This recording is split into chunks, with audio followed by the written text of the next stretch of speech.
वचनों में दया है, वो दया से आपका मन सुधरेगा। तुम चाहो हम कोई युक्ति करें, मन सुधर जाए तो नहीं सुधर। तुम्हारा कोई बल मन पर नहीं कर सकता, न धन बल, न जल बल, न बुद्धि बल, न शरीर बल। कोई बल उनको हरा नहीं सकता। संत महापुरुषों ने इसीलिए कहा है, बड़ा बैरी मन घट में किसी को जीतना कठिना। काल तुम्हारा सबसे बड़ा शत्रु बैरी दुश्मन मन, यही तुम्हें गलत बात करने की सलाह देता है और फिर 484 को पीढ़ियों में जन्म देकर कुछ सजा देता है। कोई सजा पाने की दुनिया में तो इनसे निकलना की बात है। जहाँ पर दया भरी सतगुरु की, कोई हुए निहाल और बाकी फंसे काल के जाल। इन पर सतगुरु की महान दया कृपा मेहरबानी हो गई, वो जीव काल माया के देश से बच गया। अनुसार बड़े बड़े ऋषि मुनि नहीं बच पाए, योगी योगेश्वर नहीं बच पाए, ब्रह्मचारी नहीं बच पाए, सारी शक्तियाँ नहीं बच पाई और ज्ञानी विज्ञानी नहीं बच पाए। तो कलयुग के तुम कमजोर जीव कैसे बचे? तुमको बड़े बचने का रास्ता ढूंढना चाहिए और अपने कर्मों गुनाहों के अनुसार कि हमारे जो पाप हुए हैं, गुनाह हुए हैं, उनकी माफी कैसे होगी, ये गंदगी कैसे उतरेगी, इसका आपको विचार करना चाहिए। वो तो आपने कुछ किया नहीं क्योंकि आप जानते नहीं, और जानकार आया, उसने जानकारी दी कि हम तुम्हारे पाप कर्मों को जन्म जन्मांतर के ये सब तुम्हारे नष्ट कर दो। केवल तुम मेरी बात मानो, मेरे वचनों को समझ लो, मेरे आदेश हुक्म का पालन कर लो, तो ये तुम्हारा काम सब हो जाए। लेकिन आपने इस बात को भी नहीं माना। तुमने गुरु का कोई वचन नहीं माना और उन्होंने कलयुग के जीवों के अनुसार कि जैसी इसमें शक्ति सामर्थ्य है, जितना त्याग संयम वैराग्य है, जैसा इसका खान पान है, इसकी संग सोबत है, इसके कर्म है, उसके अनुसार साधन रखा। लेकिन आपने वो भी नहीं माना। गोस्वामी जी महाराज को लिख के बताना पड़ा कि कलयुग में जब तब हवन पूजा पाठ कुछ इसके करने का कोई लाभ नहीं है, ना आपको मिला है। उन्होंने साफ साफ शब्दों में लिखा है कि कलयुग का जी कोई घोर धर्म न करता है। क्या लिखा है? यही कलिका रहना साधन पूजा मन काम गुरु पद पूजा। कलयुग में साधन नहीं और क्या स्पष्ट करके क्या कहा कि कलयुग नहीं जाना और नाम गुण गाना। बिल्कुल साफ कैसे करनी ये विषय तो हम पूजा पाठ करेंगे और आप करके करते हार गए और कुछ नहीं मिला। इस पूजा ने जो जड़ पूजा आपने की, ये जड़ पूजा का कोई लाभ आपको आज तक नहीं मिला। क्या? क्योंकि जड़ माने मुर्दा, मुर्दा कभी काम नहीं करता, हमको जिंदा करता। जड़ चेतन का मतलब यही है। और गोस्वामी महाराज ने स्पष्ट कहा कि जड़ चेतन ही ग्रंथि पड़ी गई और यद्यपि मखा छूटत कठिनाई। काल माया ने मिलकर जड़ चेतन की गांठ लगा दी और ये गांठ कोई खोल नहीं सकता। यद्यप झूठ है लेकिन कलयुग के जीव के बस की बात नहीं है कि जड़ चेतन की गांठ को खोल के और आत्मा निकल जाए अपने घर को, तो बन गई और गांठ लगा दी और माया का मोया। जैसे आप रस्सी की गांठ लगा दो, पानी भिगो दो, बहुत सख्त हो जाए, फिर आप बिल्कुल नहीं सकती। ऐसे उसने जड़ चेतन की गांठ लगा के और विषय बोलो कहा ये मोया लगा। अब कलयुग के जीव के बस की बात नहीं है इसका पूरे जड़ चेतन की गांठ को सदगुरु दया नहीं आते।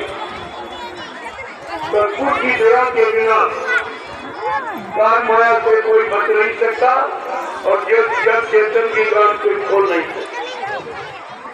ये सब लिखा पड़ी तुम्हारे घर में है लेकिन आपने उसको भी नहीं कहा। अगर वो पा लेते तब तक तुम्हारा काम बहुत कुछ हो चुका, लेकिन उसको जाना नहीं, को माना, उसको जाना नहीं जो लिखा और जो करने आए उनको आपने माना नहीं, तो फिर काम कैसे होगा? ये विचार करना चाहिए तुम्हारा काम कैसे होगा। दो तरीके हैं काम के, या तो व्यक्ति स्वयं सक्षम हो कर ले, अगर नहीं कर सकता जो कर रहा उसको सहयोग से दे, तीसरा तो कोई साधन है और न तुम कर सकते हो और न तुमने सहयोग किया। बाबा जी ने क्या कहा था कि बच्चा तुम मुझे सहयोग दो, मैं तुम्हें व्यवस्था दूंगा। और आपको चाहिए क्या? शरीर की व्यवस्था, परिवार की व्यवस्था, समाज की व्यवस्था, देश की व्यवस्था, आपको तो व्यवस्था चाहिए। और जिसने व्यवस्था का वादा किया उसको आपने पहचाना नहीं, आपने कोई सहयोग नहीं किया। तुम्हारी परेशानी का कारण यही,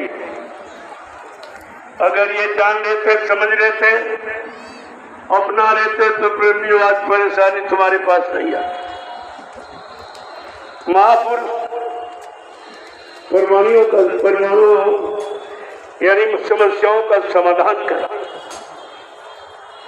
उनका काम ही है कि समस्याओं की समाधान करना, चाहे व्यक्ति की हो, समाज की हो, परिवार की, धर्म की, न्याय की, नीति की, कोई हो, सारी समस्याओं का समाधान करते संत, इसलिए उनका नाम है संत, जो सारी समस्याओं का अंत कर दे, सारे दुखों का अंत कर दे, तकलीफ बीमारियों का अंत कर दे, महामारियों का अंत कर दे, दुर्घटनाओं का अंत कर दे, अकाल मौत का अंत कर दे, प्रेमी उसको कहते संत।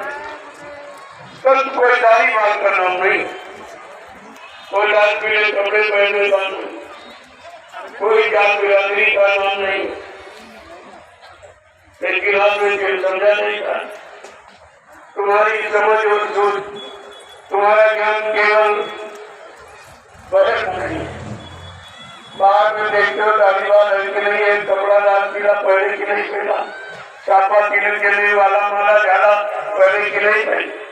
अरे ये नहीं है, ये तो बनावट है, बनावट, सजावट, दिखावट।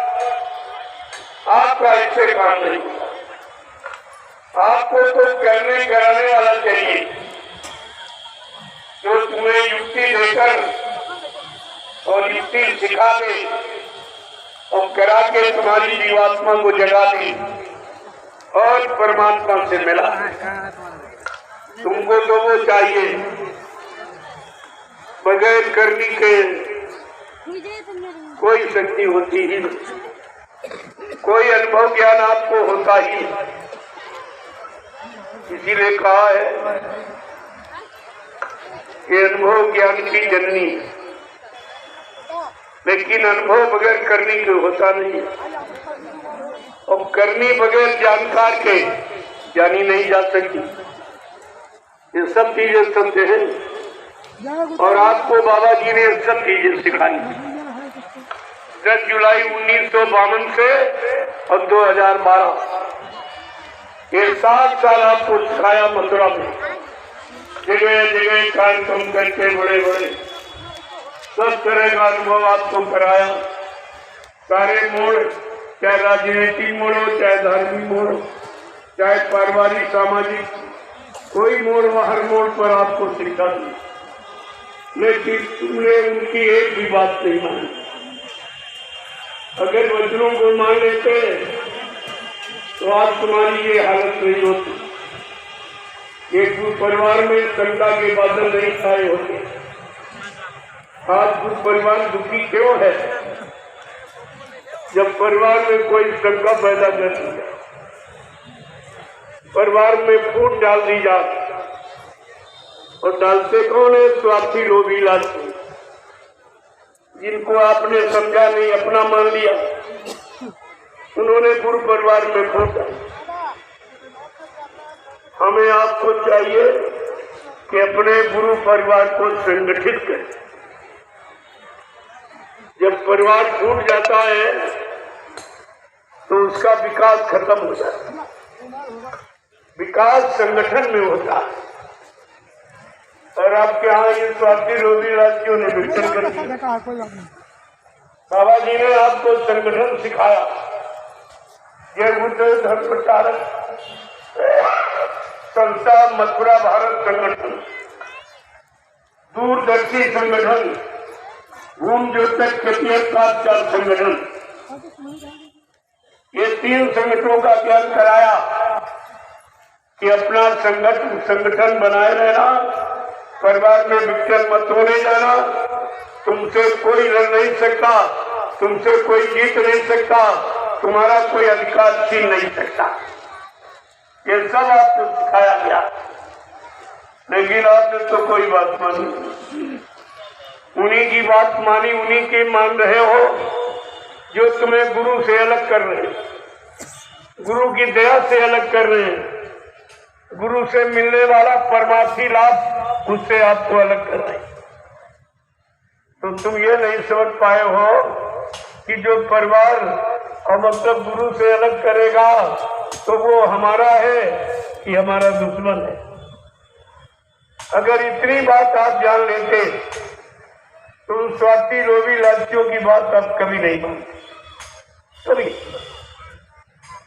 और आज ये विघटन होता है। बाबा जी ने क्या कहा था? अपने परिवार को संगठित रखना। मैंने इतना बड़ा जनमत तैयार कर दिया जो हिंदुस्तान में किसी के पास नहीं, न किसी राजनीतिक नेता पार्टी के पास और न किसी धार्मिक मिशन के पास। हमारा संगठन 45 करोड़ था। ये 45 करोड़ जीवों को बाबा जी ने नाम देकर सतपथ के रास्ते पर लाके खड़ा किया और कहा अपने रास्ते पर खड़े रहना। मेरे बारे में कोई कितना कैसा प्रचार करे, बच्चा कभी मानना नहीं। पिछले राजनेताओं ने हमें भली भांति आजमा लिया है, सब तरह के जेल में बंद करके तरह तरह के उपाय, जमीन ले लो, छीन लो, इनकी मथुराश्रम छीन लो, ये कर लो, वो कर लो, सब करके हार गए, लेकिन मेरा कुछ नहीं कर। और मैंने चैलेंज के साथ कहा जो हमसे टकराएगा वो चूर चूर हो जाएगा। ये ऐलान कर दिया जेल में। जब बाबा जी सत्य का प्रचार कर रहे थे और भविष्यवाणियां कर रहे थे, उस समय देश में कांग्रेस का शासन था, मुसलमान भारत की प्रधानमंत्री। बाबा जी ने मुसलमान प्रधानमंत्री को बुला के कहा, बच्ची ये धार्मिक भूमि है, भगवान राम की धर्म भूमि, भगवान कृष्ण की कर्म भूमि और संतों फकीरों की योग भूमि है। इस पर कोई अत्याचार, अनाचार, पापाचार मत करना। मैं आगे आने वाला इतिहास तुम्हें कभी माफ नहीं करेगा। का ये गर्भपात नसबंदी एक घृत योजना है, ये भ्रूण हत्या सबसे बड़ा पाप है, इसको तुम बंद कर दो, नहीं आगे आने वाला समय तुम्हें माफ नहीं करेगी। और कहा ये भारत देश आजाद हो गया। आजादी की खुशहाली के लिए जो भारतीय संविधान सप्त ऋषियों के द्वारा लिखा गया, भारतीय संविधान जो सप्त ऋषियों के द्वारा लिखा गया, उसमें पहला सिद्धांत है जब मेरा देश आजाद हो जाएगा, मेरे देश में चुंगी बैरियर टैक्स परमिट लाइसेंस जैसी घृत व्यवस्था को स्थान नहीं दिया जाएगा। और तुम तो बच्ची धुआंधार कर रही हो, इसको खत्म कर। नहीं आगे आने वाला भारतीय इतिहास तुम्हें कभी माफ नहीं करेगा। सत्य सही नेक भली बात बताने पर वो मुसलमान प्रधानमंत्री नाराज हो गए। उसने बाबा जी पर अचानक आपातकालीन इमरजेंसी लगा। आज तक कोई गुनाह नहीं सिद्ध किया, कारण क्या था, क्यों लगाई गई, लेकिन मैं आपको बता रहा हूं केवल ये जो भविष्यवाणी कर दी इससे, और नहीं तो तुम्हारा राज फिर कभी शासन में नहीं आएगा।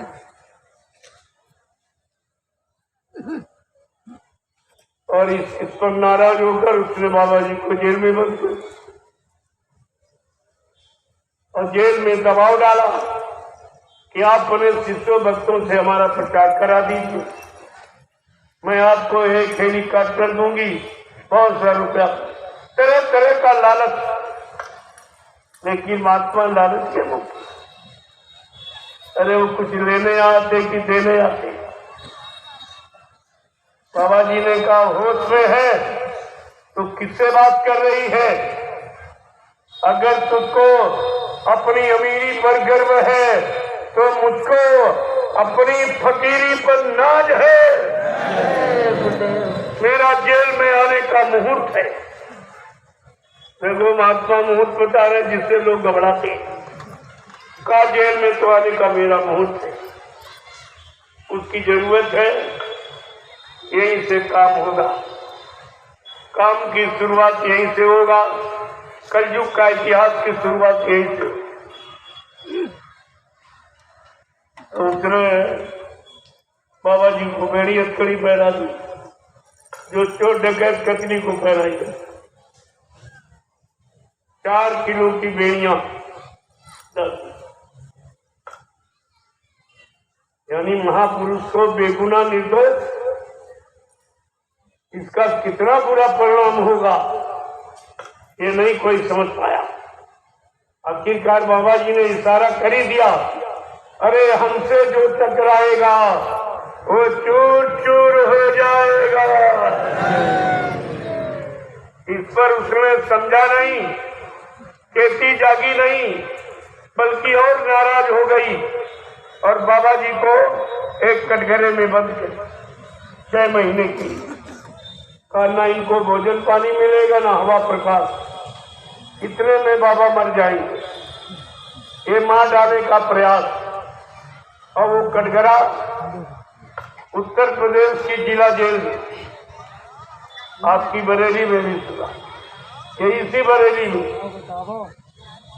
और कभी इस जेल की, इस जिले की जेल में, कभी उस जिले की जेल में हेलीकॉप्टर के द्वारा रातों रात ये व्यवस्था की। जब 6 महीने पूरे हो गए तब समझा अब तो बाबा जी मर गए होंगे।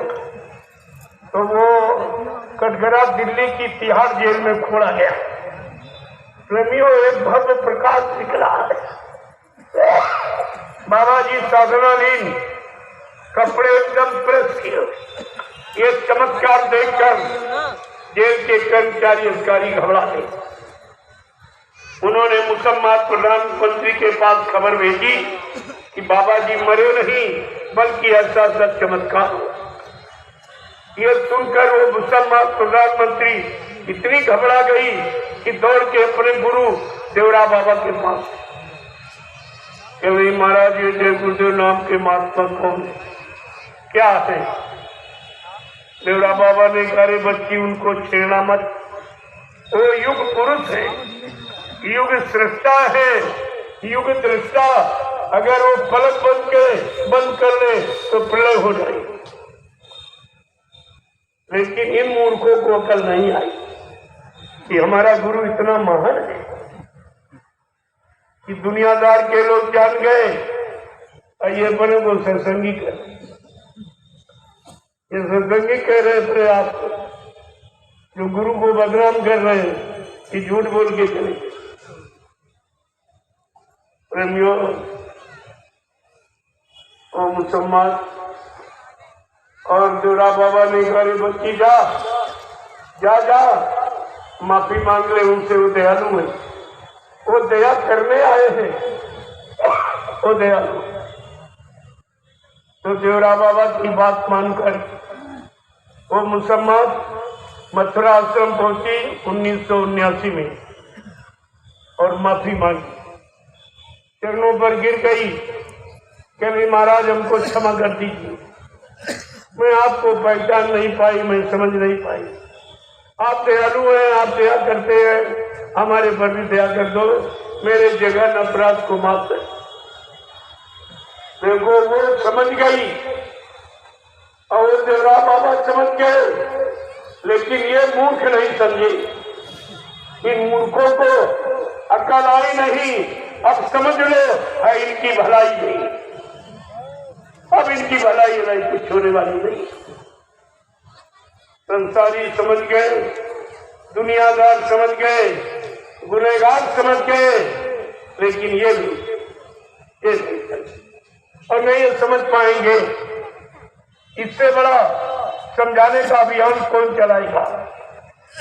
मैंने 10 वर्ष लगातार, 11 वर्ष चालू हो गया, मैं निरंतर लगातार गुरु के बच्चों की याद करा रहा हूँ कि अब भी सुन लो, अब भी याद कर लो, समझ लो, चेत जाओ, जाग जाओ, नहीं ये अवसर अगर चूक गए तो फिर 84 जाओ, फिर आपको कोई माफ नहीं करे।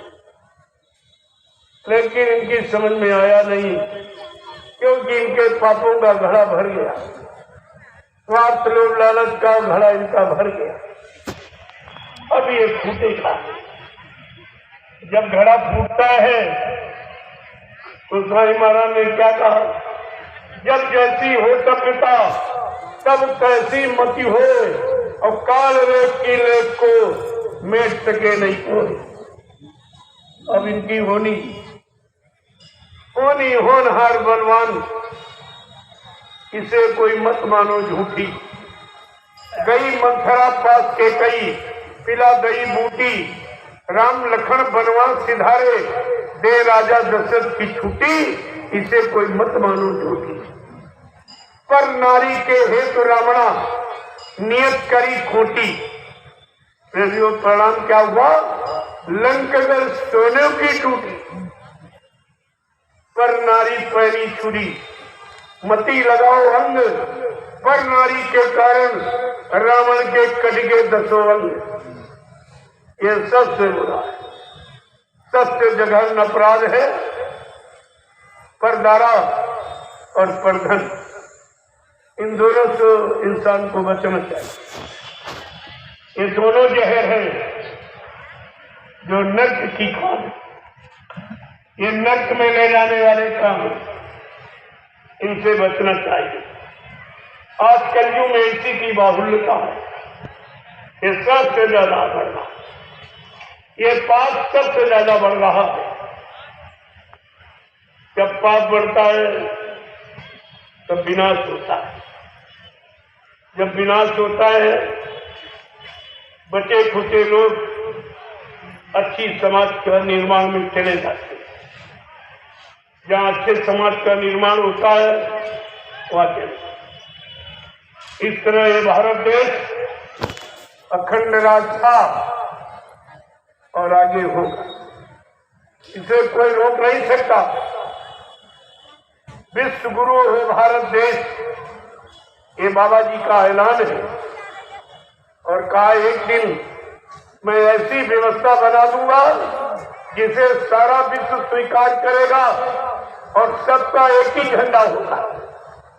आज तो अपनी पूरी पार्टियों के झंडे अलग अलग, जब ये पहले से आपको परिचय दे रहे कि हम अलग अलग हैं, जो अलग रहता वो विकास थोड़ी कर सकता। जो संगठन में रहेगा, संगठन बना के रहेगा, विकास वो करेगा। उन्होंने तो पहले परिचय दे दिया। अरे जब तुम सब राजनीतिक लोग हो तो एक ही झंडा रखे, ये अलग अलग का मतलब क्या? कि जब तुम ही अलग हो तो जनता को एक में कैसे मिला सकते? लेकिन जनता भी अनमोल है, अनगोला पशु है, पशु। ये अपना हित नहीं समझ पा रहे। जब ये खुद ही अलग अलग है तो तुम्हें संगठित कैसे रखेंगे? तुम्हारे परिवार का संगठन कैसे रखेंगे? समाज का संगठन, देश का संगठन, धर्म का संगठन, ये कैसे रखेंगे? ये तो खुलेआम परिचय दे रहे, लेकिन तुम्हारी बुद्धि मारी गई। विनाश काले विपरीत बुद्धि। जब जिनका विनाश होने को होता है उनकी बुद्धि विपरीत दिशा में काम करती, जैसे तुम्हारी करती। कितना संत महापुरुष समझाए, लेकिन जिनका विनाश होना है उनकी समझ में नहीं आया। क्या रावण को कम समझाया गया? किसने नहीं समझाया? परिवार से लेकर के सब, लेकिन वो किसी की बात नहीं माना, क्योंकि उसके पापों का घड़ा भर गया था। उसकी बुद्धि विपरीत दिशा में गई और विनाश हो गया। ऐसे आपका परिणाम है। परिणाम कोई अच्छा नहीं होगा। अब ये भारत देश का परिणाम कोई अच्छा नहीं। अगर आप संत महापुरुषों की बात न मानी तो परिणाम बहुत बुरा होगा, जिसको तुम बर्दाश्त नहीं करते। तुम्हारे बस की बात नहीं की बर्दाश्त, क्योंकि कुदरत का करिश्मा जब होता है तो बड़ा ही दयनीय होता है। वो किसी को नहीं छोड़ती। मतलब यानी न्याय के तख्त पर वो किसी को छोड़ती ही नहीं। चाहे राजा हो, चाहे रैयत, चाहे अधिकारी कर्मचारी, चाहे धनी मानी गरीब, कोई हिंदू मुसलमान, सबके लिए उसका निर्णय बराबर। और आज संत महात्मा फकीर कुदरत के जानकार होते, इसलिए कुदरत से जो होने वाला, जो मतलब बुरा परिणाम है, उसको आपको पहले बता कि अभी तुम जाग जाओ, चेत जाओ, समय आ गया। और नहीं तो परिणाम बुरा। और हर इतिहास को जागरूक करें। आपके सामने हर युग का इतिहास लिखा रखा हुआ। हमारी दृष्टि से तो कलयुग का जीव सबसे अच्छा होना चाहिए। क्यों? इसके सामने 3-3 युगों का इतिहास, सतयुग का, त्रेता का, द्वापर का। अच्छी उम्र वाले, अच्छे मन की ताकत वाले, अच्छे इंद्रियों में संयम त्याग वैराग वाले, अच्छा खान पान करने वाले, अच्छे कर्म करने वाले, तो कलयुग का युग तो सबसे अच्छा होना चाहिए। और ये सबसे खराब हो गया। इसका मूल कारण है किसने किसी युग की शिक्षा दी, किसी युग के इतिहास को समझा ही नहीं। इतिहास वर्तमान के सुधार के लिए होता है। अगर इतिहास पढ़ लो, वर्तमान को सुधार लो, तो तुम्हारा भविष्य अच्छा हो जाए। भविष्य को अच्छे होने का केवल यही आधार है, दूसरा नहीं। और आपकी समझ में आया, जब तुम्हारा राजा नहीं समझ रहा तो प्रजा कैसे? यथा राजा तथा प्रजा, धर्मी राजा धर्मी। अगर राजा धार्मिक है तो धर्म का प्रचार कराए। आज धर्म की बातें तो हो रही, धर्म की चर्चा हो रही, लेकिन धर्म कहीं लागू नहीं। ये धर्म का अर्थ ही नहीं जानते। अगर अर्थ जानते और उसका परिणाम समझते तो शायद ऐसा काम नहीं करते। क्योंकि धर्म धारण का विषय, धर्म प्रत्यक्ष व्याख्यान का विषय नहीं, उदाहरण का विषय। इसलिए धर्म को व्यवस्था के नाम से जाना गया। धर्म माने व्यवस्था। जब व्यवस्था खराब होती है, यानी बुरे कर्मों से व्यवस्था खराब होती है और अच्छे कर्मों से व्यवस्था पनपती है, चाहे व्यक्ति की हो, चाहे परिवार की, समाज की, चाहे देश दुनिया की। और आज प्रेमियों, व्यवस्था ही खराब।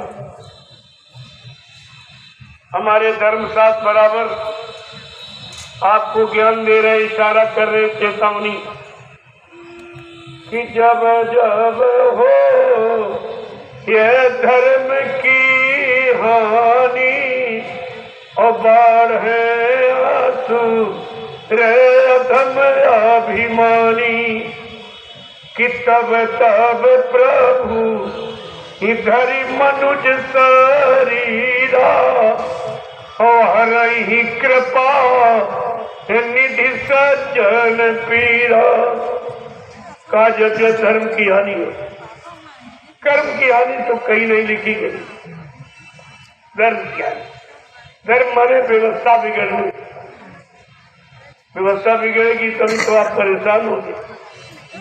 रहने की, खाने की, पहनने की, न्याय की, सुरक्षा की, रोजी की, रोटी की, ये व्यवस्था जो बिगड़ेगी तभी आप परेशान हो जाओ।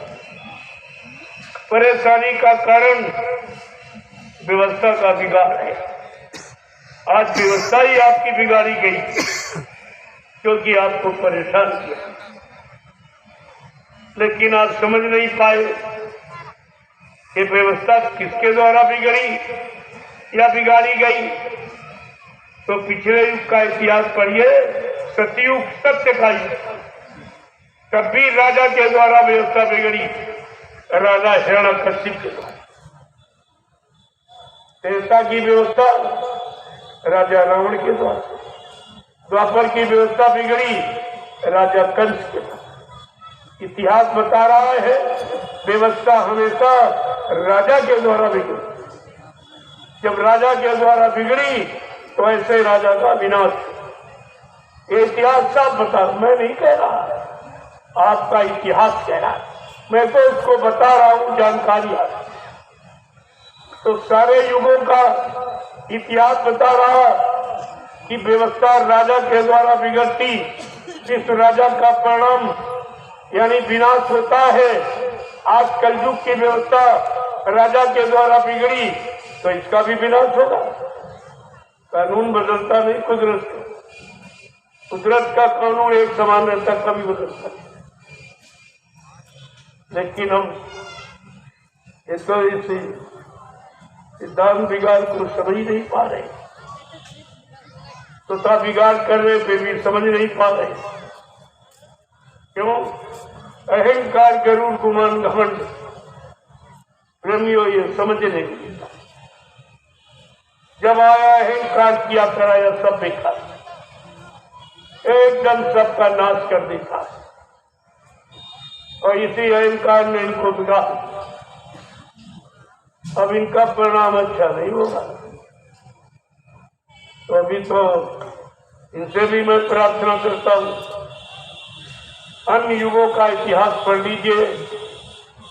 अपने द्वारा कोई बिगाड़ जनता में मत होने दीजिए, नहीं तो स्थिति आपकी खराब हो जाए। बाद में आप मत कहना कि महात्माओं ने बताया, क्योंकि मैं भी भारत देश का नागरिक हूं और मैं प्योर भारतीय हूं। मुझमें जरा सी भी अंग्रेजियत नहीं है। मैं आपके अंदर भी अंग्रेजियत रहने देना नहीं चाहता। मैं पूर्ण आजादी लाना चाहता हूं और पूर्ण दास्ता गुलामी से आपको मुक्त कराना चाहता हूं। मेरा ये सिद्धांत है, मेरी यही भूमिका है। अब इस भूमिका में जो आना चाहता हो उसका स्वागत है। लेकिन लोभी लालचियों के लिए बहुत कठिन, वो नहीं, और उनकी हम जरूरत भी नहीं। हमको अगर एक हनुमान और एक विभीषण मिल जाए तो लंका की तरफ सारा काम हो जाए, ये हिंदुस्तान का सारा काम हो जाएगा। केवल एक हनुमान एक विभीषण मिल जाए। आज प्रेमियों उसी की तलाश है, मैं उसी यूनिक की तलाश कर रहा हूं। और ये सत्संग वचन उन्हीं की खोज कर रहे, उन्हीं को बुला रहे, उनको चेतावनी दी जा रही। इसीलिए बाबा जी ने ऐलान किया है कि भारत के वीरों जग जाओ, भारत के जवानों जग जाओ, गुरुदेव जगाने आए हैं। मानव की भूली मानवता का गुरुजी पाठ पढ़ाने आए हैं।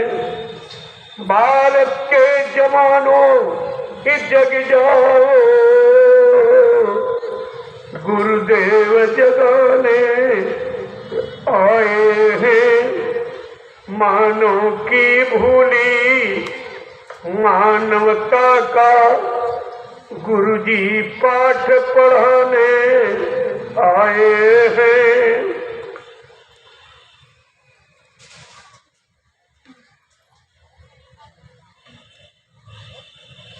तुम राम कृष्ण ईसा और मोहम्मद की वाणी तुम भूल गए, चंद्रशेखर आजाद भगत सिंह की कुर्बानी भूल गए। गांधी जी का ये सत्य अहिंसा हम तुम्हें बताने आए हैं। भारत के वीरों जग जाओ, गुरुदेव जगाने आए हैं। मानव की भूली मानवता का गुरुजी पाठ पढ़ाने आए हैं।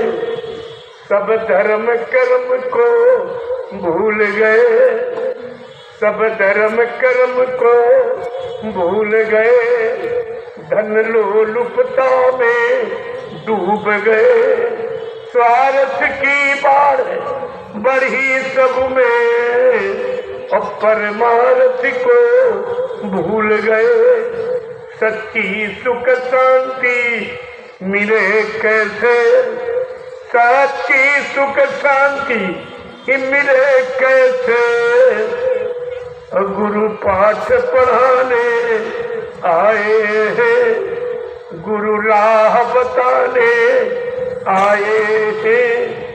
भारत के जवानों जग जाओ, गुरुदेव जगाने आए हैं।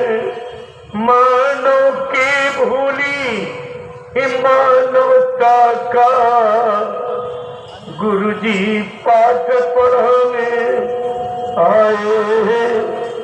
कलयुग में सतयुग लाने का, कलयुग में सतयुग लाने का संकल्प लिया है गुरुवर ने। कलयुग में सतयुग लाने का संकल्प लिया है गुरुवर ने। सब शाकाहारी ही बन जाओ, सब शाकाहारी ही बन जाओ। ये मंत्र सिखाने आए हैं। भारत के वीरों जग जाओ, गुरुदेव जगाने आए हैं मानव की भूली मानवता का गुरुजी पाठ पढ़ाने आए हैं। व्यवस्था कैसी होगी, सतयुग की व्यवस्था कैसी होगी? जो सतयुग लाने का संकल्प लिया गया और ये कलयुग भगाने का, ये अत्याचार, अनाचार, पापाचार, भ्रष्टाचार मनता, इसको जड़मूल से उखाड़ फेंकने का संकल्प लिया है महाशक्ति।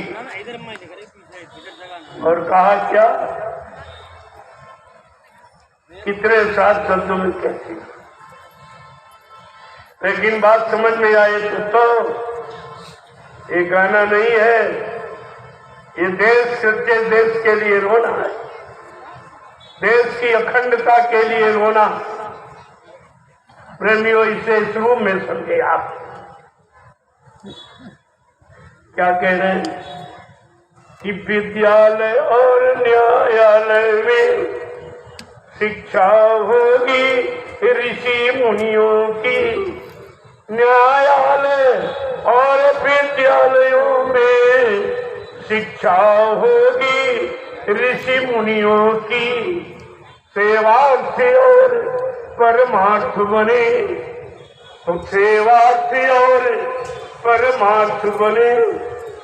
शिक्षा है संत, दीक्षा हो संत फकीरों की, सेवार्थी और परमार्थ बने, दीक्षा हो संत फकीरों की।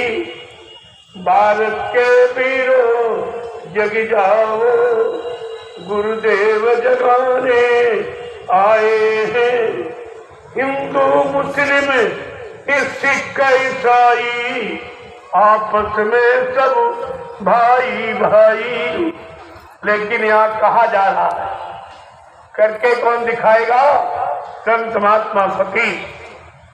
ये करनी सिखाने, करनी कराने और करनी का लाभ देने आते हैं कि हिंदू मुस्लिम सिख ईसाई आपस में सब भाई भाई, सब में एक रूह कि खुदा की है, सब में एक रूह कि खुदा की है। मतभेद मिटाने आए हैं, भारत के वीरों जग जाओ, गुरुदेव जगाने आए हैं। मानव की भूली मानवता का गुरुजी पाठ पढ़ाने आए हैं। जय गुरुदेव, जय गुरुदेव,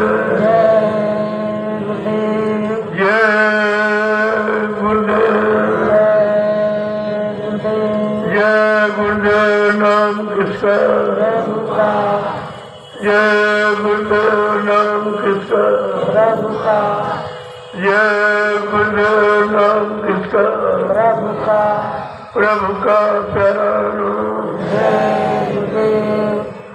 दीपावली के पावन पर्व पर देश के कोने कोने से पधारे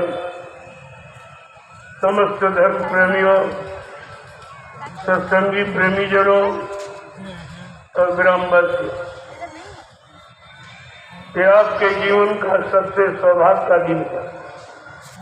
आज चारों तरफ मारकाट, हिंसा, चोरी, कत्लेआम, व्यभिचार, कुचार की आवाजें आ रही।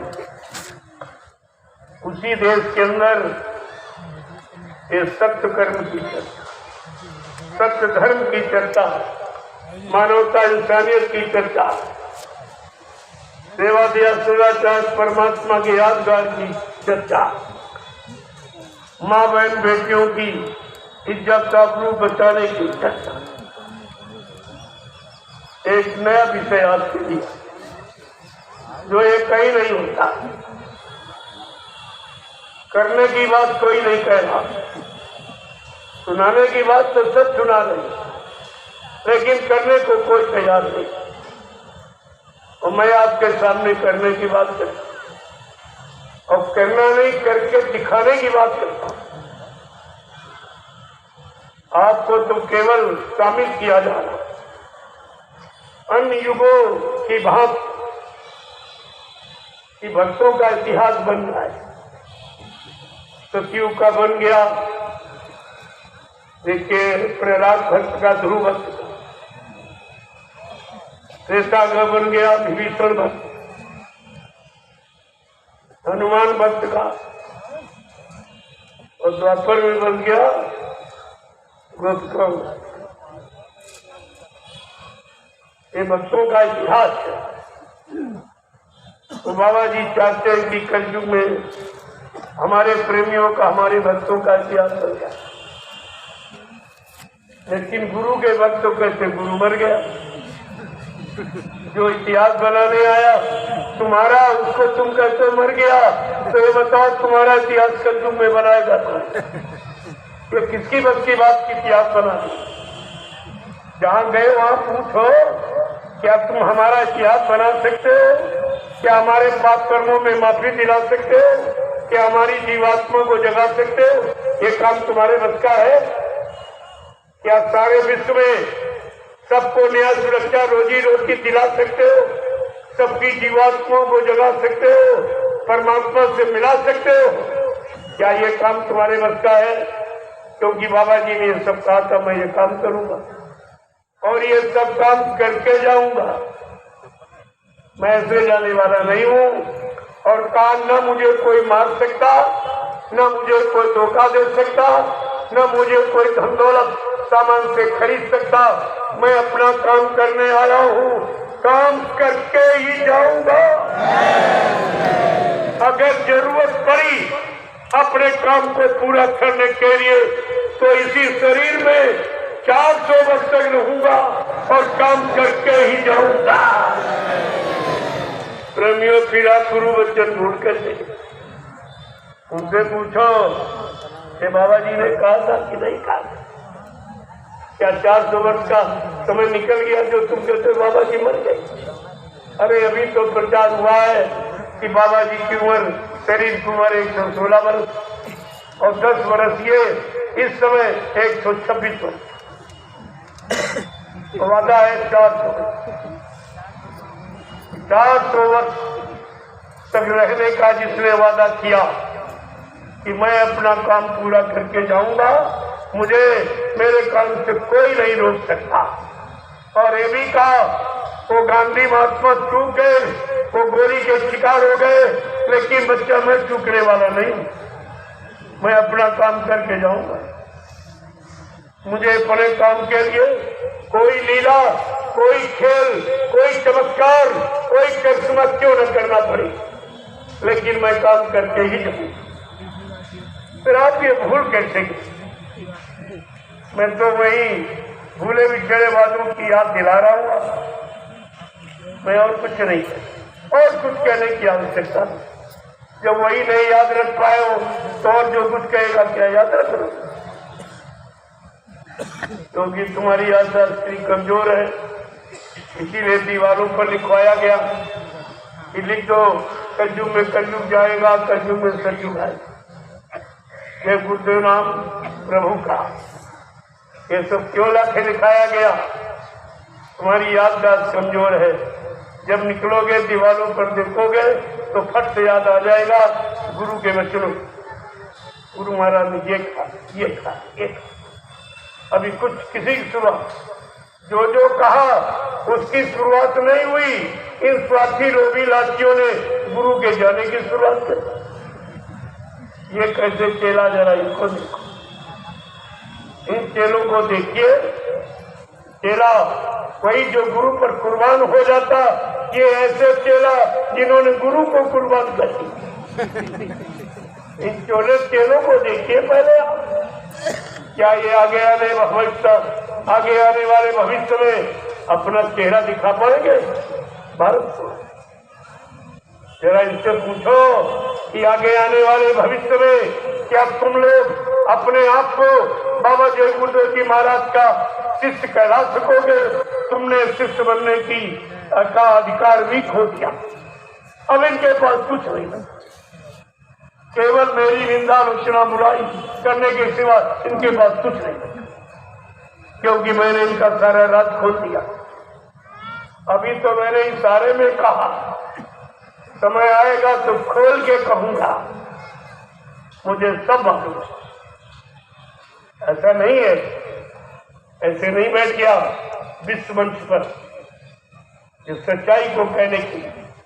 कोई मैं देखता रहा, 4 महीने इंतजार किया, शायद कोई निकले। गुरु की गौरव गरिमा किसी ने सुनी है, समझी है, अपनाई कि नहीं अपनाई, कोई चेला बना कि नहीं बना है, गुरु पर कुर्बान हुआ कि नहीं हुआ, गुरु की सच्चाई जानी मानी कि नहीं। 4 महीने बाद मैंने देखा कोई नहीं, तो मुझे स्वयं निकलना, तो मुझे निकलने क्या जरूरत। मैंने सोचा ये सब काम सारे हिंदुस्तान में खबर फैला दी, अकेले, मेरा साथ देने वाला कोई पुरुष नहीं था, एक नारी, वो आज भी मेरे साथ, किसी ने साथ नहीं दिया। सब डर गए, सब भाग गए कि ये मार दिए जाएंगे, इनको गोली मार दी जाएगी, उनका प्रशासन है, इनको जेल में बंद कर दिया जाएगा। अरे कहा, मैं इन कामों से नहीं डरता हूँ, जेल तो मेरा भजन घर, तुम उसकी क्या धमकी देते हो। मैं वो डर लेने वाला नहीं हूँ, मैं सच्चाई से कभी पीछे हटने वाला नहीं। मैंने उस सच्चाई को अकेले सारे हिंदुस्तान में प्रसारित किया और आज भी कर रहा हूँ। और यही राष्ट्रीय मंच लगाकर मैंने पूरे हिंदुस्तान के मैं गुरु परिवार के प्रेमियों को गुरु की सारी जानकारी दी। मैंने अपना कोई प्रचार नहीं, न मैंने कभी कहा मैं गुरु जी हूँ, मैं स्वामी जी हूँ, मैं ये हूँ, मैंने मेरे लिए कुछ कहा है, कुछ। मैं तो एक छोटा इंसान हूँ, गुरु के आदेश का पालन करने वाला, और आप सबको उन्हीं आदेशों के पालन के लिए प्रार्थना करता हूँ कि आप भी कर लो आपका भी काम। बस मेरा इतना ही परिचय, मेरा कोई, क्योंकि महात्मा की कोई जाति नहीं। जाति में पूछो साधु की, पूछ लीजिए ज्ञान, मोल करो तलवार का पड़ी रहे तो ध्यान। साधु महात्मा की कोई जाति नहीं, और वैसे वो मानव जाति में सर्वोपरि, जो मानव को सही दिशा, सही ज्ञान, सच्चे रास्ते का बोध कराते हैं, वो सर्वोपरि उनकी मान्यता सब, और आगे आने वाले समय में सारा विश्व करे। उनकी ऐसी नीति है जिसको सब अपनाएंगे और सब सुखी और शांति का अनुभव करेंगे। सब जानकारी मेरे जैसा स्पष्ट कहने वाला हिंदुस्तान में दूसरा नहीं मिलेगा, क्योंकि सबको भय, सबको स्वार्थ, लोभ, लालच। मैं बैटरी लेने जा रहा हूँ, लेकिन यहाँ महात्मा इससे परे होते, उनको स्वार्थ, लोभ, लालच छू के नहीं निकल सकते। उनको दौलत और औरत कभी परास्त नहीं होती, क्योंकि वो सबके हित में है। वो नर नारी यानी मतलब इस तरह उनका कुछ है ही नहीं कोई में, उनके भेद को कोई नहीं जान सकता वो क्या है, नर है कि नारी है, कैसे उनका रूप अनोखा है। समय समय पर इस रूप को धारण करके कौन सा काम करने लगे या करके दिखा दे, ये तो उनकी दया की बात, लेकिन आप उनको समझ नहीं सकते। कभी कैसे साधु महात्मा की कोई जाति, वो जात पाति से, धर्म धर्म से बहुत परे, वो संपूर्ण मानव जाति, इसलिए उनको सर्वदेशी, सर्वहितैषी और दूरदर्शी और त्रिकालदर्शी माना जाता है। उनकी ये पहचान है, उनकी जात पात लिंग का कोई पहचान, तो लिंग भेद से भी अलग है। धीरे धीरे जब उनके संपर्क में आओगे, एहसास कराएंगे, सब आपको मालूम। इसलिए तुम अपना अपना काम बनाओ। महात्मा की और वेश्या की कोई जात नहीं पूछता, उनकी कोई जात कोई उम्र नहीं पूछता। वेश्या की कोई उम्र पूछता है? काम महात्मा और वेश्या की कोई उम्र नहीं। इन बातों को समझने का प्रयास करो। तुमको अपने काम की चिंता करो कि तुम्हारा काम होगा, उनकी चिंता मत करो। जो तुम समझ रहे हो उससे बहुत परे है, बहुत दूर खड़े, जिसका तुम अंदाज भी नहीं लगा सकते। हाँ, शंका करके अपने आप को हटा सकते, शंका करके हट जाओगे, कुछ प्राप्त नहीं कर सकते। इसलिए अपना काम बनाओ, चलते बनो, अपना अपना काम बनाओ, चलो बनेगा। हमेशा इस बात का ध्यान रखिए। प्रेमियों, देश की किस परिस्थिति देख कर कितना रोना आता है। इस भारत देश में धर्म के लिए भगवान राम को रावण से लड़ाई लड़नी पड़ी, भगवान को लड़ाई लड़नी पड़ी, भगवान को मारकाट करना पड़ा। ये धर्म हंसी मजाक से नहीं आता, कुर्बानी किया। और धर्म के लिए भगवान कृष्ण को महाभारत करना पड़ा। ये दो प्रमाण तो आपके सामने किया कि कितना खून खराबा, कितने जाने गई, कितनी माताएं निपूती हुई, कितने बहनों का सुहाग लुट गया।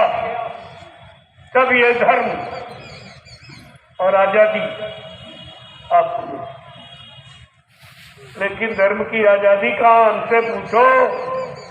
आप धर्म की चर्चा करने के लिए धार्मिक देश में और धार्मिक सत्ता में हमें परमिशन लेनी पड़ती।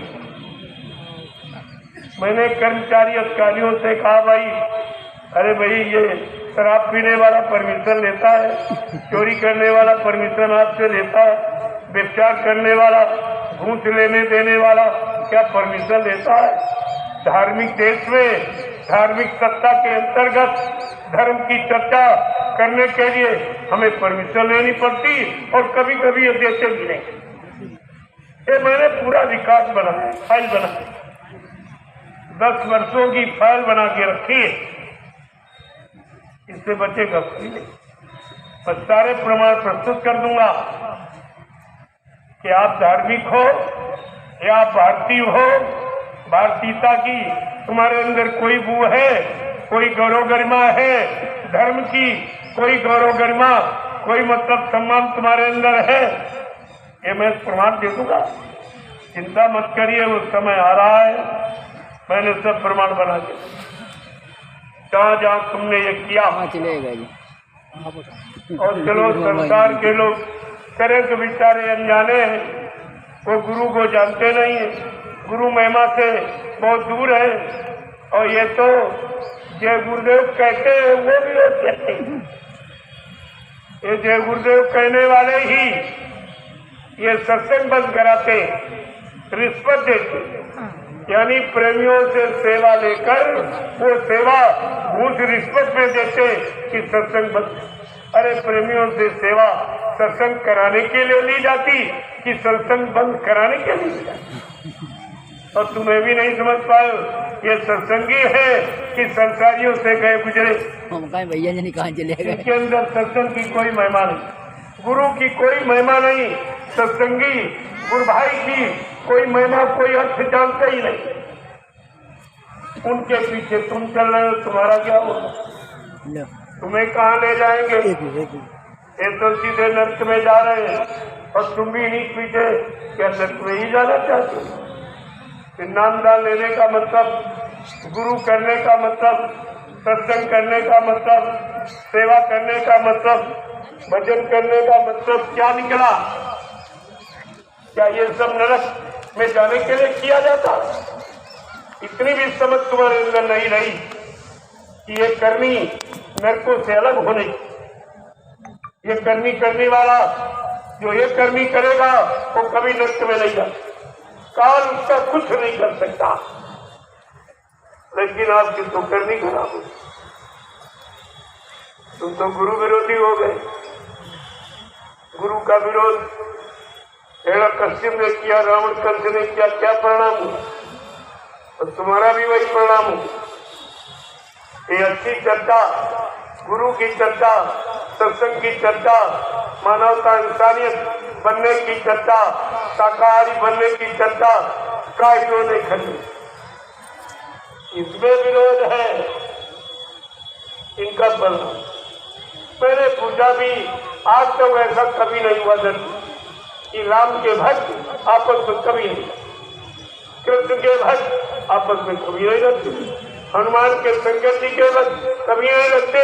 लेकिन आज जयपुर के भक्त ये क्या कह रहे हैं? जरा इनको देखो, ये क्या कर रहे हैं? इन्होंने सारे गुरुओं का इतिहास ही खत्म कर दिया, सब गुरुओं पर कलंक लगा दिया, सारे संतों पर कलंक लगा दिया, सदगुरुओं पर कलंक लगा दिया और सत्संग की महिमा को गंदा कर दिया। तो इनको कौन माफी दे दे? क्या इनको माफी मिल जाएगी?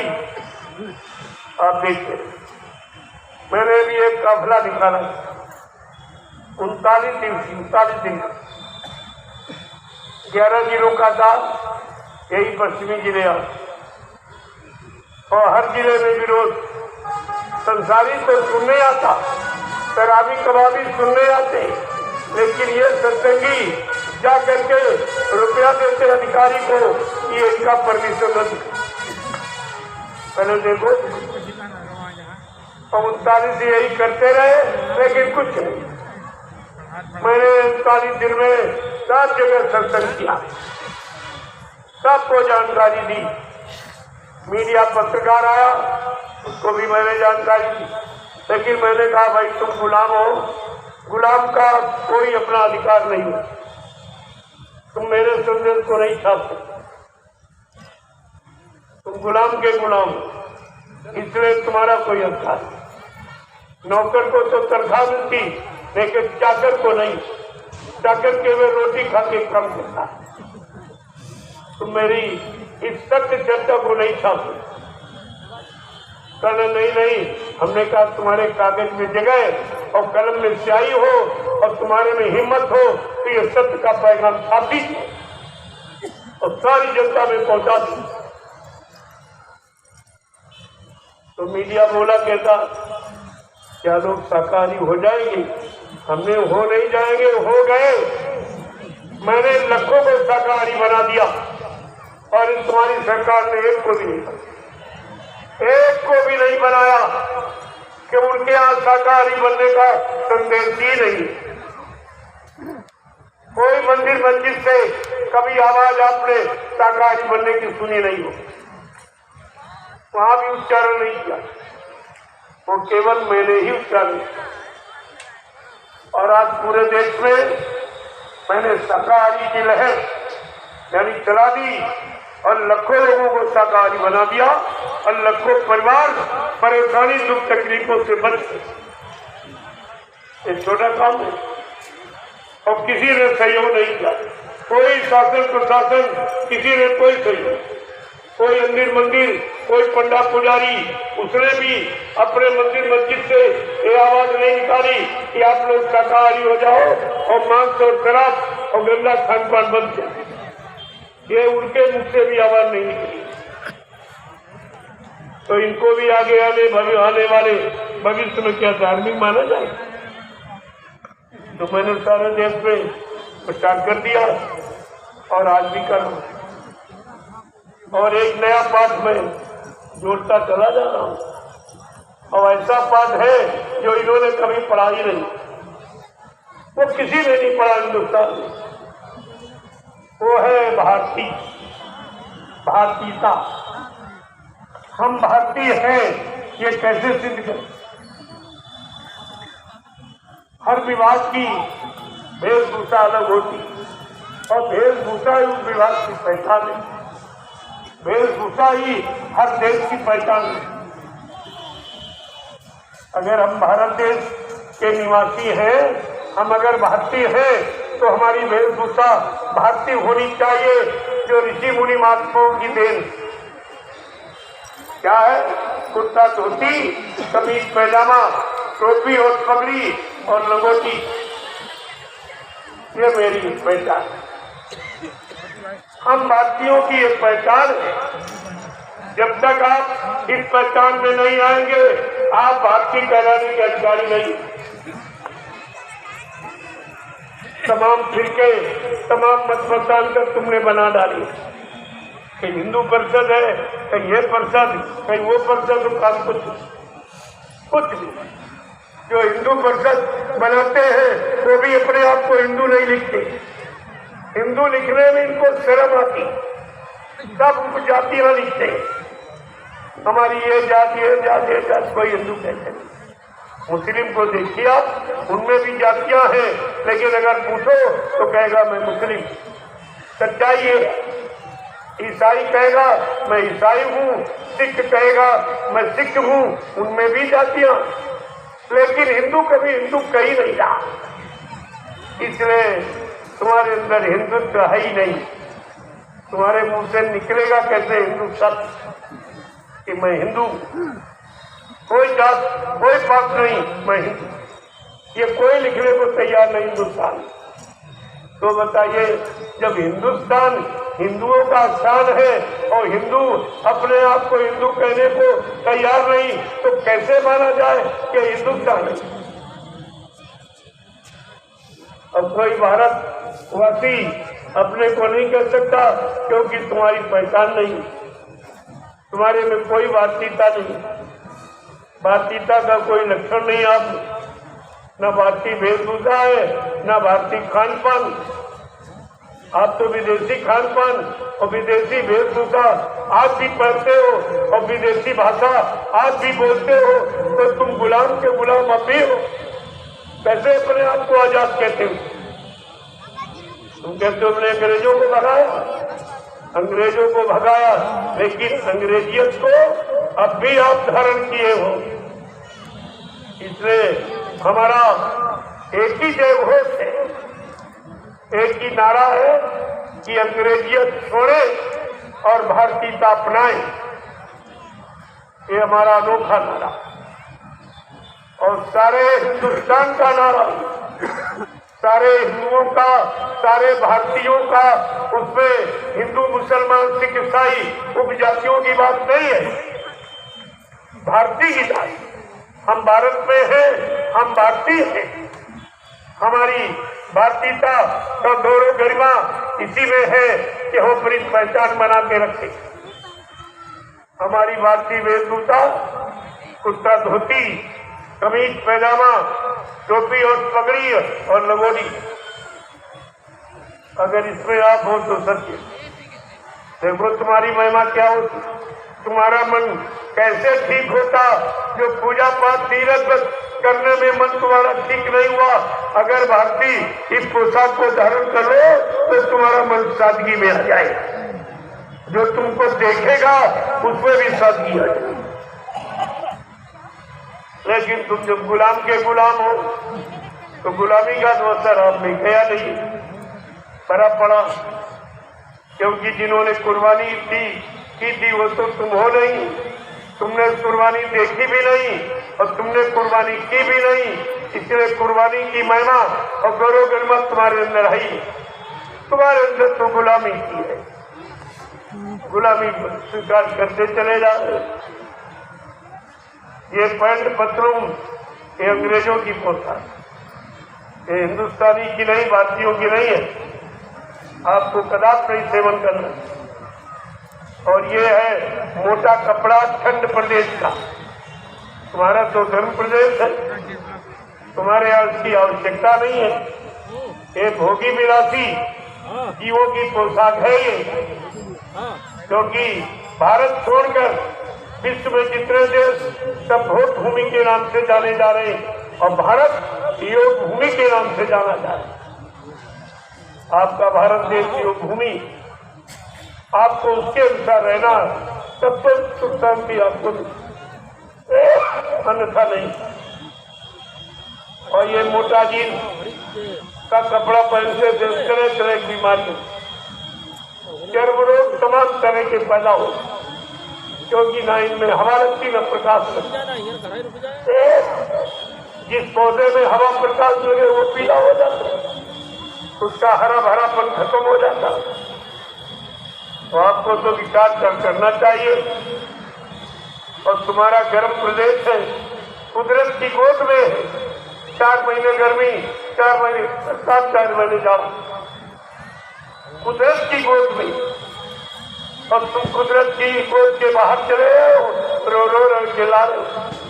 जैसे बच्चा माँ की गोद के बाहर हो जाता तो रोने लगता। इतना कोई माँ बनने की कोशिश करे, सामान देने की, दूध पिलाने की, लेकिन उसका रोना बंद नहीं।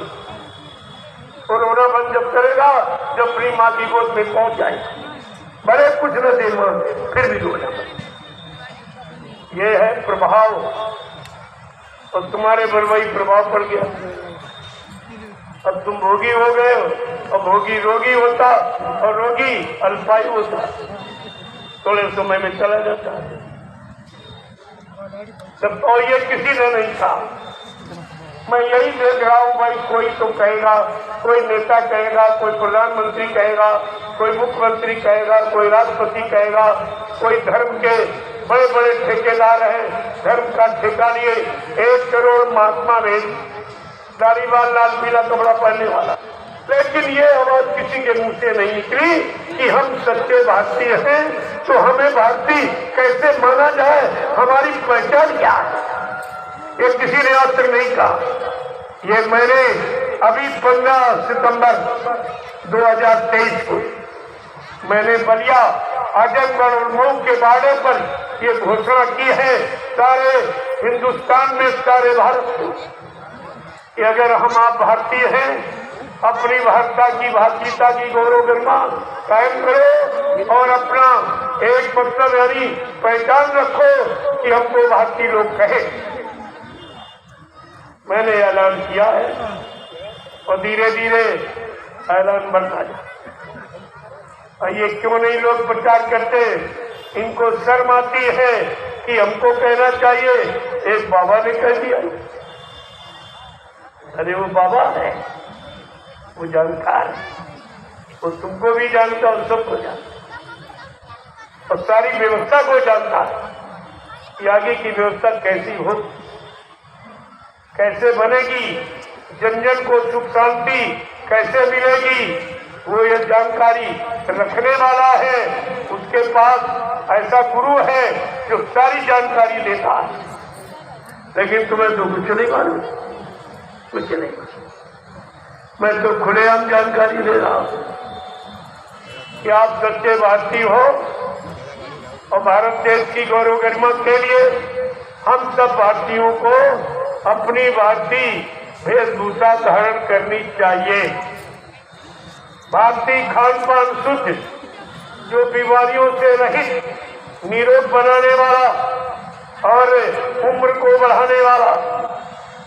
तो क्या है, सीजनल अनाज, सीजनल दालें, सीजनल सब्जियां, फल फूल मेवे, दूध मक्खन मलाई घी, इसको कहते हैं सात्विक आहार। ये केवल भारत में ही है शुद्ध। लेकिन आपने विदेश की नकल की, अपना हिंदुस्तानी और भारतीय सब कुछ जानी सामान और बीज और सब्जियां फल सब आपने खत्म कर दिया। अब तुम रो रहे हो, चिल्ला रहे हो। अरे भाई, नकल तो नकल ही होती है, नकल कभी असल नहीं होती, और नकल कभी न कभी तो खुल जाती भी, हमेशा फलीभूत नहीं होती। ये तो आपको ध्यान रखना चाहिए।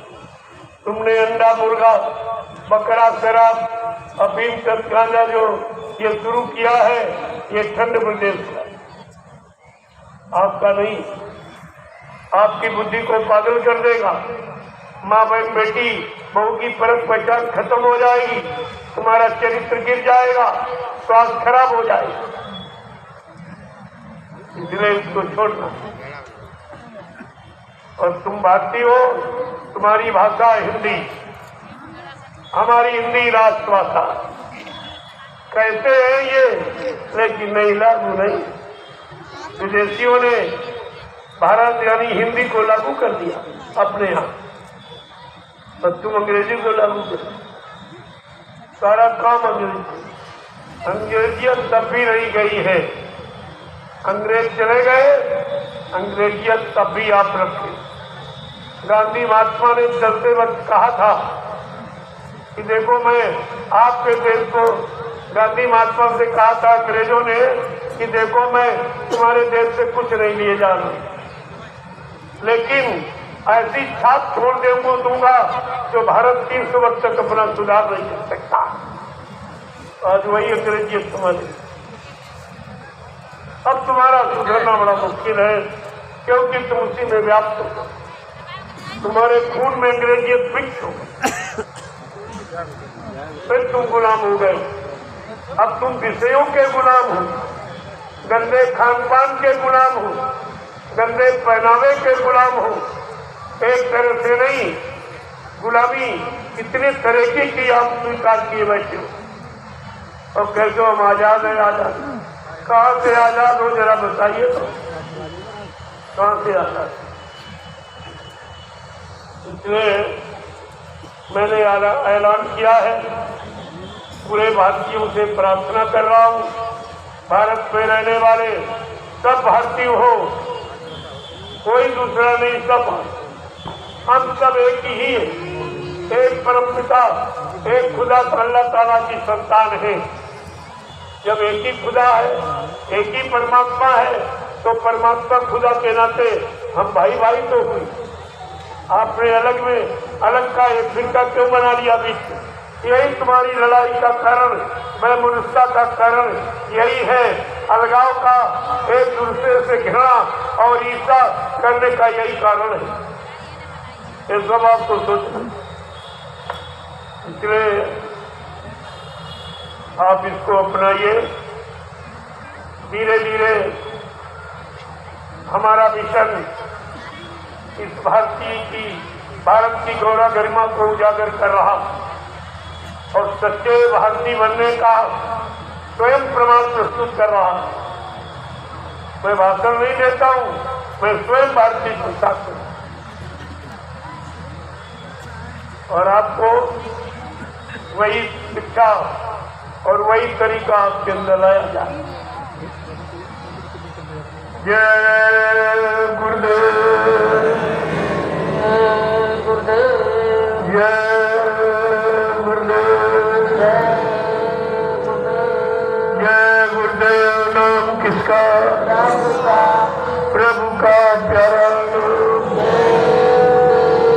अब आपसे हमारी यही प्रार्थना है कि आप लोग घर परिवार में, समाज में, देश दुनिया में सच्ची सुख शांति चाहते हो तो प्रेमी और शाकाहारी हो जाओ, शाकाहारी हो जाओ और भगवान का भजन करें। पूजा करके आपने देख लिया कुछ नहीं मिला और सब बिगड़ गया, निरंतर बिगड़ता चला जाए, क्योंकि महात्माओं ने तो भजन की बात कही और तुम पूजा में मनमुक्ता में फंस गए। और साफ शब्दों में कहा, रामचरितमानस के द्वारा 550 वर्ष पहले से आपको जानकारी दी जा रही, अगर मानव जीवन का सच्चा आनंद और सुख चाहते हो तो भगवान का भजन। क्या लिखा है कि ऐसे बिन हरि भजन कगेता और मिट्टी न जीवन इसके रह कलेसा। अगर मानव जीवन में सच्ची सुख शांति चाहते हो, बीमारी महामारी लड़ाई झगड़ा दैवी को दुर्घटनाएं अकाल मौत से अगर बचना चाहते हो तो हम भगवान का भजन। ये भजन सर्वोपरि है।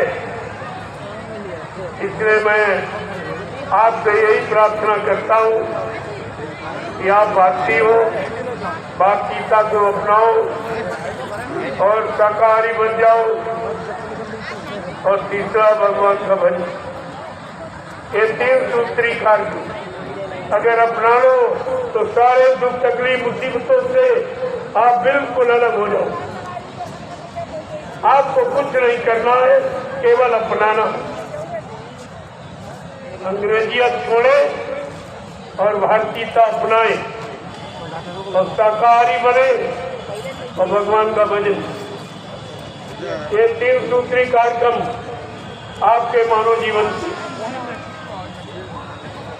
महापुरुषों ने ऐलान करके कहा कि भजन कर ले अरे मानो, कीर्तन बेकार जाता है, कीर्तन बेकार होता है। अरे मानो कीर्तन बेकार जाता है, कीर्तन बेकार होता है। भजन कर ले अरे मानो, कीर्तन बेकार जाता है, कीर्तन बेकार होता है। भजन कर ले अरे मानो, कीर्तन बेकार जाता है, कीर्तन बेकार होता है। बड़े सौभाग्य से तुमको मिली है जय मनुष्य की। बड़े सौभाग्य से तुमको मिला है मनुष्य की। क्यों गफलत नींद में सोता, क्यों गफलत नींद में सोता, भजन से जी चुराता है, भजन से जी चुराता है। गफलत नींद में सोता, भजन से जी चुराता है, भजन से जी चुराता है। भजन कर ले अरे मानो, कीर्तन बेकार जाता है, कीर्तन बेकार होता है। भजन कर ले अरे मानो, कीर्तन बेकार जाता है, कीर्तन बेकार होता है। जिन्होंने मार मन डाला और इंद्री द्वारों को रोका, जिन्होंने मार मन डाला और इंद्री द्वारों को रोका, करे तब नाम का सुमिरन वही सतलोक जाता है, वही सतलोक पाता है। करे तब नाम का सुमिरन वही सतलोक जाता है, वही सतलोक पाता है। पिता माता असुत धारा में जीवन सब गया तेरा, पिता माता अमृत धारा में जीवन सब गया तेरा। यही जड़ता कि ममता में ये पूंजी क्यों लुटाता है, ये पूंजी क्यों गंवाता है। इसी जड़ता की ममता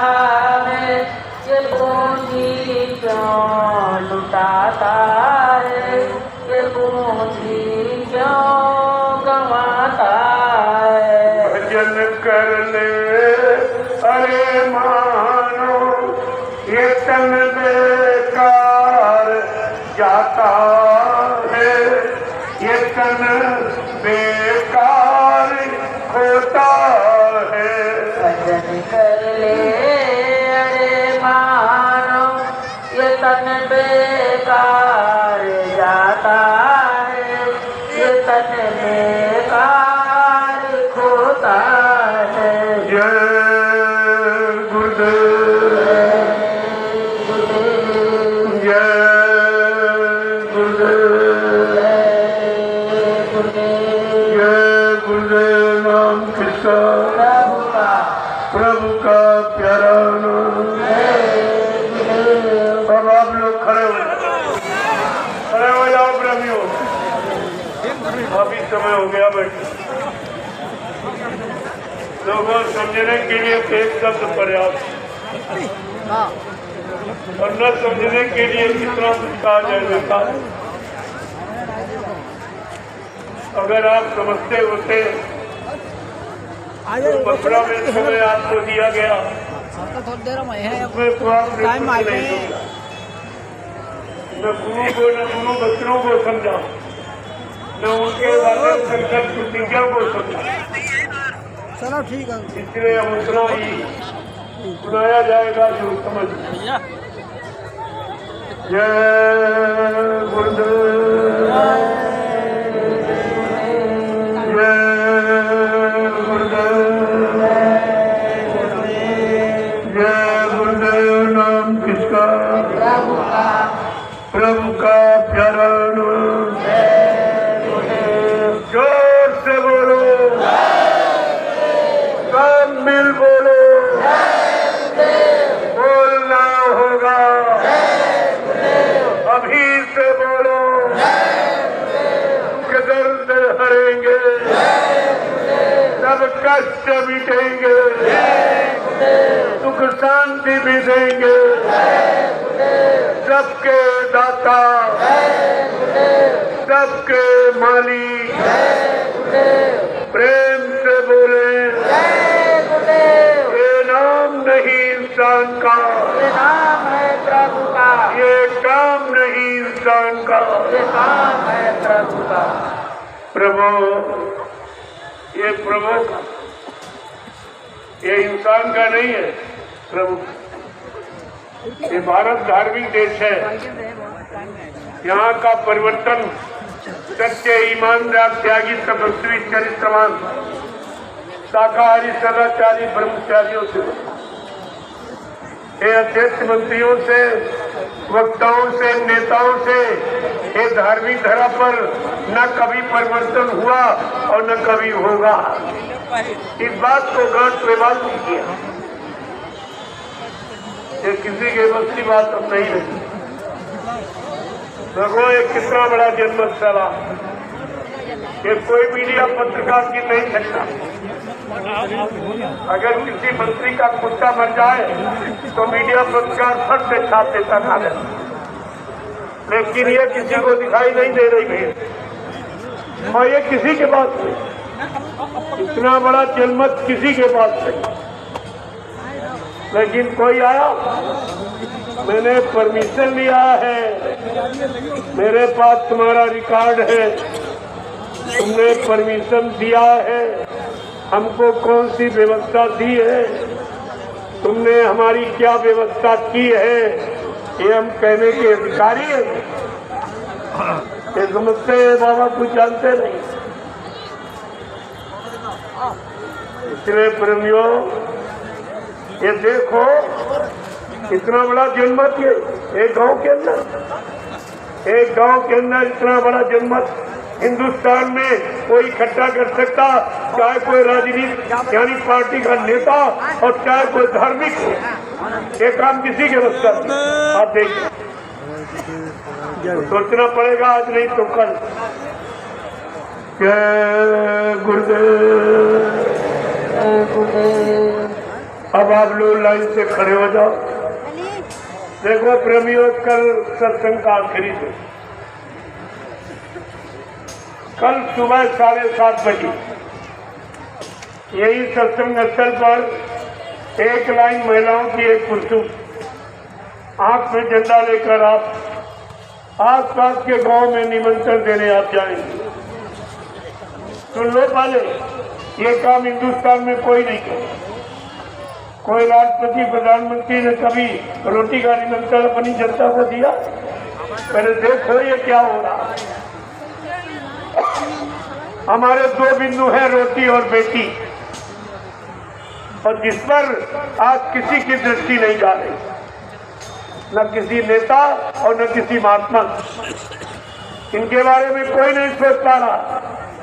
और हमारे जीवन का मुख्य लक्ष्य है रोटी, हमारे जीवन को चलाने वाली, और बेटी हमारे जीवन की लाज और शर्म। ये दो ही काम तो आपको होने चाहिए, और दोनों नहीं हो रहे। मैं दूरदर्शी की भूमिका आपके सामने प्रस्तुत कर रहा हूं कि दूरदर्शी आने पर सबको रोटी, कोई जात पात कोई धर्म नहीं देखा जाएगा। सब हर भूखे को रोटी मिलेगी और हर बेटी की इज्जत आबरू की रक्षा होगी। ये दो काम दूरदर्शी पहले करे। दूरदर्शी आएगी, माँ बहनों की लाज बचाएगी। पहले समझ लीजिए आप। और मैंने ये भूमिका शुरू कर दी, तो कल आप सुबह 7:30 बजे इन गांव में निमंत्रण देंगे, और पुरुषों से कहेंगे, महिलाएं को बताएंगी कि आज आप अपने घर में चूल्हा नहीं जलाएंगे। तुम्हारे सबके लिए महाप्रसाद भंडारों में तैयार कराया गया, जिसको खाने से तमाम तरह की बीमारी, परेशानी, दुख तकलीफ तुम्हारे चले जाएंगे। ये लाभ है इसका, और उसके बदले आपको कुछ नहीं देना। ये दरबार लेने वाला नहीं, देने वाला। और ये काम हिंदुस्तान में कोई नहीं, और कोई कर ही नहीं सकता। और बाद में कहना कि तुम्हारे घर में अगर कुंवारी कन्या जिनकी शादी नहीं हुई, ये मतलब संरक्षक अपने साथ कन्याओं को ले आएंगे, और ये कुटी के बाद लाइन लगा के खड़े हो जाए। मैं अपने हाथ से उन कन्याओं को बरकत दूंगा और महाप्रसाद दूंगा, जिससे उनके चरित्र की रक्षा हो, उनका सतीत्व नष्ट हो। यही देवियां, यही बच्चियां, कन्याएं आगे माँ बनेगी, इनसे ध्रुव और प्रहलाद जन्म लेंगे तो धर्म की स्थापना हो जाए। त्यागी तपस्वी चरित्रवान बेटे जन्म लेंगे तो देश में धर्म, यानी अच्छे धर्म की स्थापना, कर्म की स्थापना हो जाएगी। न्याय, सुरक्षा, रोजी रोटी सबको मिलने लगे। पहले मेरी बात को समझे आप, इतनी जल्दी आप नहीं समझ पाओगे। तो कल आपको ये करना और ये दिखा देना है कि हिंदुस्तान के अंदर एक नई व्यवस्था का सूत्रपात हो गया, और वो व्यवस्था लागू कर दी गई। जो कोई मिशन नहीं कर रहा, कोई धार्मिक संस्था, कोई राजनीतिक पार्टी पार्टी, ये काम कोई नहीं कर रहा। पहले आप देखो, कल आपको ये काम देखो कैसा एक अनोखा, ये अनोखा है काम, ये अनोखी लीला है आपके सामने। कल आपको एक जय गुरुदेव।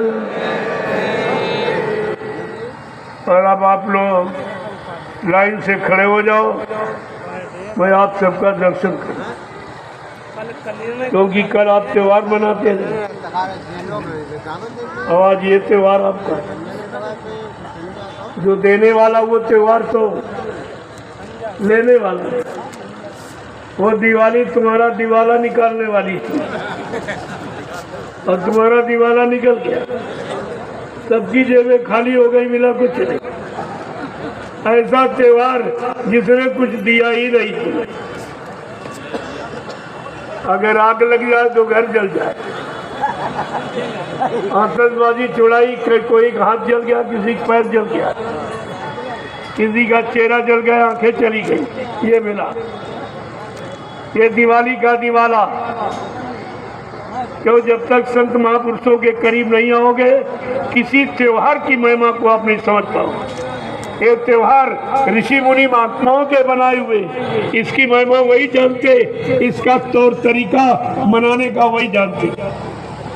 और तुमने बड़ी मनमुक्ता में आके अपना नुकसान कर लिया, क्योंकि तुम उनके पास जाते नहीं, उनकी बात तुम सुनते नहीं हो। तो कितने करोड़ों का नुकसान और एक नए पैसे का लाभ। सामने जुआ खेला तो सब घर चौपट हो, शराब पी ली, इनको मारा, उनको झगड़ा हो गया, कोर्ट कचहरी हो गई। त्योहार में आपने ये किया, इसे त्योहार मानोगे? त्योहार का कोई उपहार है? मिला आपको कुछ? एक तो जानते नहीं हो, सही सच्ची बात बताई जाए तो मानते नहीं, तो तुम्हारा भला कैसे? जय गुरुदेव। गुरुदेव। अब आप लोग लाइन से खड़े हो जाओ, मैं आपका दर्शन करूं, आप सबको प्रणाम करूं। और ये दीपावली का ये महाप्रसाद, कल आप नहीं आए थे, ये इलायची दाना राम दाना तो खरीदा गया, प्रसाद बनाया गया। इसमें सदगुरु दयाल की दुआ और दया इसमें शामिल है। ये तुम्हारा हर तरफ काम करेगी, बीमारी महामारी लड़ाई झगड़े सब में। लेकिन परहेज का ध्यान रखिए आप कि आपको शाकाहारी रहना पड़ेगा। अगर शाकाहारी हो जाओ तो ये प्रसाद हर दुख तकलीफ में आपके काम आएगा। ये जय गुरुदेव नाम ये सब के काम। लेकिन जैसे डॉक्टर बगैर परहेज के दवा की गारंटी नहीं लेता, ऐसे ये गारंटी है तुम्हारे दुख को दूर करने के लिए। लेकिन शाकाहारी आपको बनना, इस बात का ध्यान रखिए। और ये लाभ सभा, और उसके बदले आपको कुछ देना नहीं, यहाँ कुछ मांगा नहीं जाता। ये भिखारियों का दरबार नहीं है, ये सच्चे सदगुरु का दरबार है। जय गुरुदेव। जो आप श्रद्धा सेवा भाव में देते हो कि नहीं नहीं भाई हमें कुछ देना करना चाहिए, हम नहीं जा पाते, नहीं साथ चल पाते, तो कुछ गाड़ी कमाई हमारी लग जाए तो परिवार में बरकत हो जाए, बाल बच्चों। तो हमने कहा हम कब मना करते, जो आप वो दोगे मैं उसको उधर नैमिषारण्य में लगा दूंगा। वो 88,000 ऋषियों की तपोभूमि नैमिषारण्य, और 4 वर्ष के अंदर 3 आश्रमों का निर्माण हो। मथुरा में 60 वर्ष में 1 आश्रम, वो भी उसकी गौरव गरिमा खत्म कर दी, उसमें बनाया नहीं बिगाड़ कर दिया। उसकी महिमा और उसका जो लाभ था वो प्रेमियों को मिलना बंद हो गया। 60 वर्ष में 1 आश्रम और 4 वर्ष में 3 आश्रम। पहले ये देखो, और मैंने मांगा नहीं, वहाँ तो आपने 4-4, 3-3 अंकों की सेवा दी है, तब वो बना। मैंने तो कोई सेवा नहीं मांगी और न मांगता हूँ, न भविष्य में कभी मांगूंगा। ये मेरा काम नहीं। जो आप देते हो कि नहीं नहीं हमारा ले लीजिए और अच्छे काम में लगा दीजिए, तो आपका नैमिषारण्य में लगा हुआ और सबके सामने प्रमाणित 3 आश्रम, और कहीं कुछ नहीं। जहाँ आपने सेवाएं दी और आज भी दे रहे हो 3-3, 4-4, 5-5 अंकों की, वहाँ कुछ नहीं, क्योंकि तुमने सेवा का अर्थ न तुमने जाना, न देने वाले ने, न लेने वाले ने। ये सेवा का अर्थ दोनों कोई नहीं जानता कि सेवा का मतलब क्या है, क्योंकि ये सेवा का बड़ा बहार है। सत्संगी के कमाई के नौ अंगुल दांत और भजन करे तो उबरे और नहीं तो फारे हाथ। इतना खराब धन है ये। अगर इसको अच्छी सच्ची जगह न लगाया गया, प्रेमियों की सुख सुविधा के लिए, प्रेमियों को लाभ मिले, परमार्थी लाभ यानी दिलाने के लिए ये सेवा लगा दी, लेकिन कहीं कुछ नहीं हुआ। तो प्रमाण है सामने, हमें कुछ कहने नहीं है, हमने तो प्रमाण तैयार किया। धीरे धीरे धीरे प्रेमी देख रहा अपने आप सब आगे चला। ये नैमिषारण की तपोभूमि सबको बुला लेगी, वो बुला रही सबको और कह रही साधक सुखदाता, ऐ साधको तुमको सच्ची सुख शांति ये तपोभूमि में मिलेगी। जब किसी संत के साधक जब इस तपोभूमि पर आके नाम की साधना करेंगे उनको उसका लाभ मिलेगा। ये तो आपकी रामचरित मानस में लिख के रख दिया। ये कहाँ सिद्ध होगा, कौन सिद्ध करेगा, कहाँ से लाभ परमार्थी लाभ मिलेगा, ये सब लिखा पड़ेगा, आपको समझना चाहिए। जय गुरुदेव। सतयुग को लाएंगे, विश्व में शांति को लाएंगे, जय गुरुदेव। कलयुग को कौन भगाएंगे, जय गुरुदेव। जन जन में प्रेम कौन लाएंगे, जय गुरुदेव। प्रेमियों इस बात का ध्यान रखिए, ये काम किसी के बस का हिंदुस्तान में नहीं, कोई नहीं कर सकता।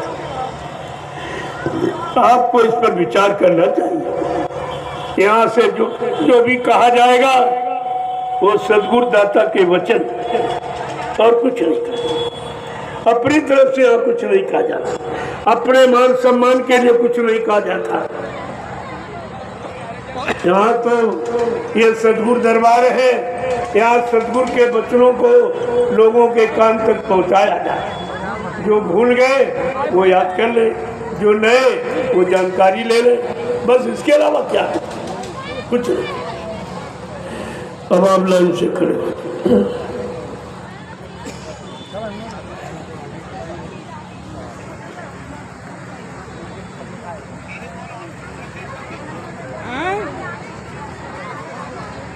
कैसे करना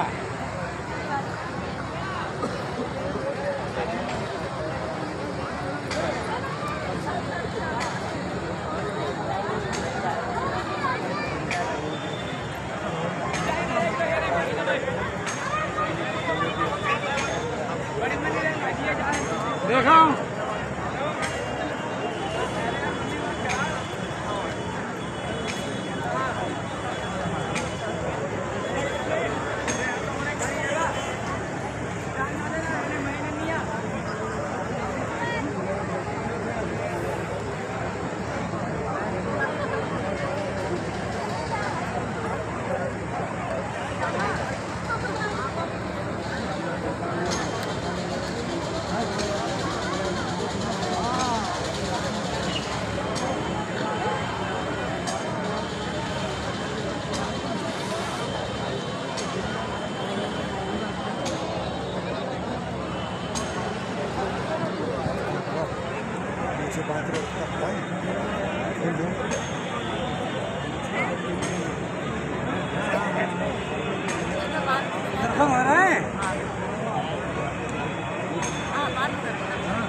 Yeah.